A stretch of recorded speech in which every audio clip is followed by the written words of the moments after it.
ఒక్క లాయర్ ని కొడితే ఆ ఒక్కడి కోసం మొత్తం లాయర్ సమాజమే తరలిొచ్చింది. జనవరి 14, 2026 భోగి పండుగ రోజున యూపీలో ఒక టోల్ ప్లాజా దగ్గర ఒక lawyer and toll plaza staff మధ్యలో గొడవ జరిగింది. ఒకవేళ అందులో ఆ లాయర్ తప్పుంటే వీళ్ళు లీగల్ గా వెళ్లొచ్చు. కానీ అలా చేయకుండా ఆ లాయర్ ఒక్కడే ఉండటం చూసి ఆ స్టాఫ్ వాళ్ళు రెచ్చిపోయారు.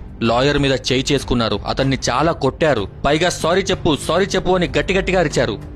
ఒక్కడే కదా ఏం చేయగలడులే అనుకున్నారు. కానీ వాళ్ళు పెట్టుకుంది ఒక లాయర్ తోని మర్చిపోయారు. ఇదంతా ఎవరో వీడియో తీసి సోషల్ మీడియాలో పెడితే అది కాస్త వైరల్ అయింది. ఇంకేముంది, ఒక లాయర్ కి జరిగిన అవమానం మొత్తం లాయర్ సమాజాన్ని కదిలించింది. మొత్తం లాయర్ గ్యాంగ్ దిగిపోయింది. వీళ్లు రావడం చూసి దెబ్బకి టోల్ స్టాఫ్ వాళ్ళు పారిపోయారు. ఆ లాయర్స్ అంటున్నారు, సారీ చెప్పమన్నారుగా, అందరం సారీ చెప్పడానికే వచ్చాం, కానీ సారీ వినడానికే ఎవరు లేరు అని. వెంటనే పోలీసులు కేసు బుక్ చేసి ఆ టోల్ స్టాఫ్ ని అరెస్ట్ చేశారు. బట్ వాళ్ళకి బెయిల్ ఇప్పించడానికి ఏ లాయర్ కూడా ముందుకు రావట్లేదు. అంతేకాదు NHAA వాళ్ళు ఆ టోల్ ఏజెన్సీ లైసెన్స్ ని క్యాన్సిల్ చేశారు.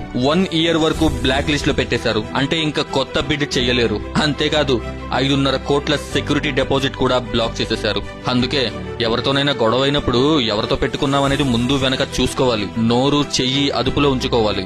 లేకపోతే ఇలాగే 5 నిమిషాల కోపం ఖరీదు 5.5 కోట్లవుతుంది.